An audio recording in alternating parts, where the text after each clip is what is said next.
Certains font de la radio pour meubler le silence. Eux, ils viennent le briser. Karima Brick et Rémi Villemure. Bonjour, Alexandre. Mes hommages. Vous allez bien ce beau vendredi? Ben oui, t'es arrivé en dansant. Oui, j'arrive avec plein d'énergie parce qu'on va faire le tour du monde un tout petit peu aujourd'hui. Toutes sortes de nouvelles ébouriffantes pour vous autres. À commencer par une nouvelle qui va faire plaisir peut-être aux gens qui sont les défenseurs des animaux. En tout cas, ça fait plaisir au groupe d'activisme PETA parce que dans un des États de l'Inde, un État du Sud qui s'appelle l'État du Kerala, on a une relation toute particulière avec les éléphants. C'est peut-être quelque chose que vous connaissez dans la spiritualité hindoue puis certaines pratiques. Il y a dans les temples toutes sortes d'éléphants qu'on va garder, qu'on va entretenir, qu'on va élever dans le but de les faire participer à toutes sortes de cérémonies. Il va y avoir des défilés, par exemple. Il va y avoir une espèce de rituel dans lequel on va les nourrir. Le problème, c'est que, c'est pas très bon nécessairement pour le bien-être de ces animaux-là, on le sait. Il faut que tu forces des éléphantaux presque à la naissance à les séparer de leur famille, les élever dans les temples. Après ça, c'est presque tous des éléphants mâles qu'on garde dans ces temples-là. Puis un éléphant mâle, à partir d'un certain moment dans leur vie, ils ont un moment qu'on appelle le musht, qui est un moment dans leur vie où ils sécrètent beaucoup de testostérone, jusqu'à 60 fois leur niveau normal, ce qui fait en sorte qu'ils deviennent extrêmement agressifs. Puis ils peuvent se mettre à piétiner des gens, comme c'est arrivé d'ailleurs là, en 2024. 9 personnes sont décédées dans cet état-là parce que les éléphants se sont mis à marcher partout en cohue puis à tuer des gens dans la foule. Bon. On veut éviter le mal pour les humains, le mal pour les éléphants. Voici la nouvelle solution qu'on commence lentement, mais sûrement à implanter. Ce sont des éléphants robotiques qu'on est en train de fabriquer. Et oui, il y a un homme qui, lui, s'est mis à prendre du temps. J'ai essayé de prononcer son nom, là.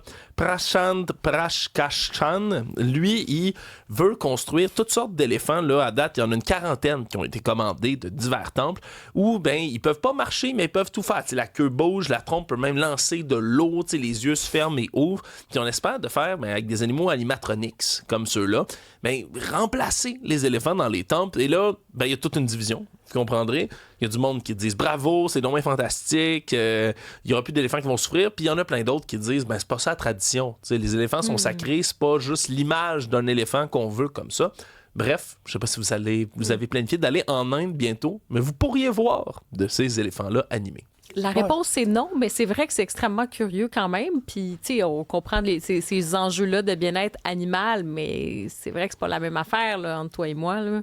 Rémi voulait juste que je prononce le nom. Oui, le nom, s'il vous plaît. C'est juste ça que tu veux me faire faire à chaque fois. Oui. C'est Prashant Prakashan. OK, voilà. Je pensais que je le connaissais, mais c'est pas le même. Je peux te parler le nom. J'avais noté le nom d'un des éléphants les plus célèbres, qui a au-dessus de 150 000 fans sur Facebook. Un éléphant...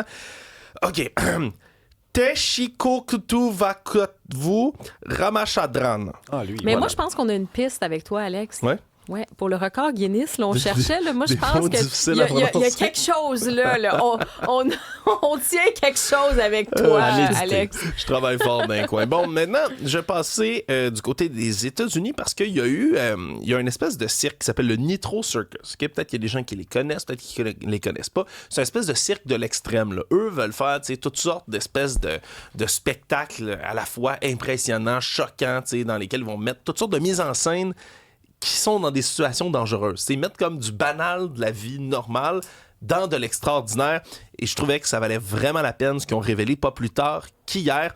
Ils appellent ça une table pour 6, dinner for 6 en anglais. Je vous laisse montrer parce qu'ils ont décidé de dîner les 6 ensemble de ce groupe-là, mais pas à l'endroit où vous pensez.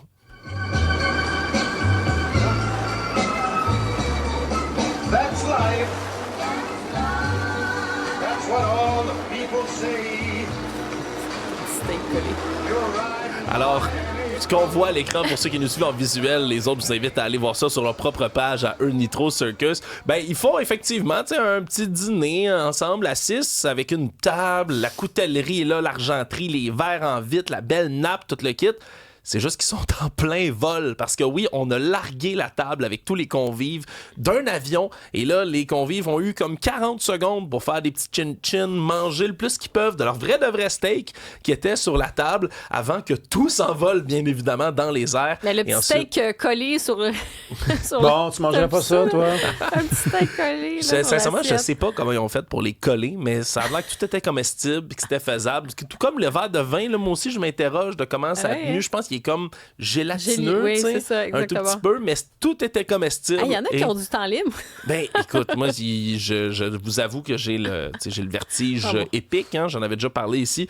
C'est sûr que moi, vous me retrouverez pas en train de dîner à 13 000 pieds d'altitude, mais dans ce cas-ci, je trouvais que c'était assez Mais c'est vrai que assez ça rocambolesque. fait des super belles images, en tout cas. Ça c'est certain. Ça donne de super belles images. J'aurais pas aimé être le caméraman non plus qui les suivait. Bon, on passe aux enchères du jour. Aux choses sérieuses. Il y a toujours des objets qui sont présentés aux enchères qui sont assez spéciaux. Celui-là, si vous dirigez à New York le 14 juillet prochain, vous pourriez tenter de mettre la main sur cet item qui vaut entre 20 et 30 millions de dollars. C'est ça le montant qui devrait être payé pour. Je vous présente Gus, qui est un fossile de tyrannosaure. Un squelette presque entier, un des plus complets qu'on ait jamais retrouvé, qui a été baptisé Gus quand il a été découvert dans le sud du Dakota en 2021. Wow.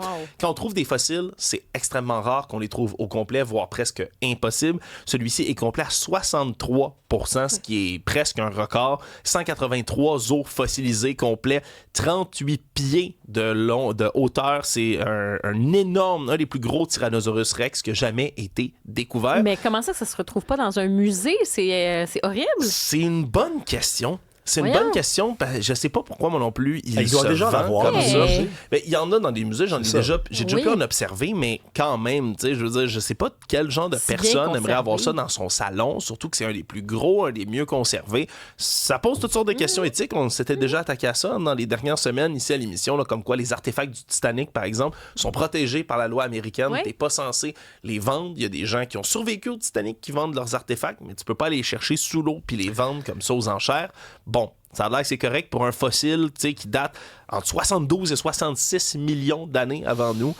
Moi, je trouve ça impressionnant dans tous les cas. Je vous Oui. avoue que si j'avais de l'argent de poche puis de la place dans mon salon, Mais c'est ça, justement. preneur. Où est-ce que ça va aller avec la crise du logement puis tout, là? Dire comment c'est 30 crise du millions quand logement. même. Hein, ça veut dire que la personne a quand même de la place, mais probablement.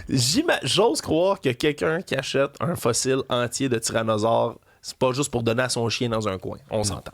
Bon, ben, je vous termine tout ça avec, encore une fois, les États-Unis. On est en Ohio, OK? Et plus tôt cette semaine, il y a eu un appel qui est fait à la police en disant « Hey, il y a une drôle de substance qui coule sur la route. » Puis on roule en voiture, puis on n'arrête pas de suivre, puis une espèce de traînée rouge à terre.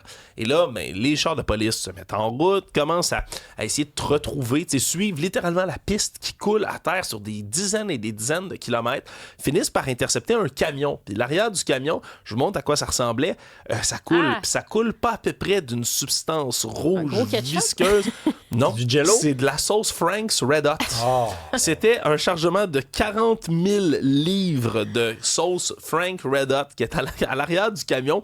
Mais c'est parce que ça faisait des dizaines de kilomètres que le camion roulait en laissant tout ça s'échapper en arrière. Ça peut sembler inoffensif, mais en l'absence de pluie, c'est parce que c'est une sauce extrêmement acide. Puis là, on a peur que ça se ramasse dans un système d'égout puis ça contamine des nappes phréatiques. Imaginez-vous donc. Tu sais, c'est peut-être une bonne ou une mauvaise publicité pour Frank's Red Hot parce que leur sauce pourrait faire un dégât environnemental considérable. Dans tous les cas, en ce moment, il y a les autorités sont sur place en train de nettoyer de la sauce à grandeur d'autoroute parce qu'on veut pas que ça vienne pimenter la nappe phréatique. Oh, pimenté, on va s'arrêter là-dessus.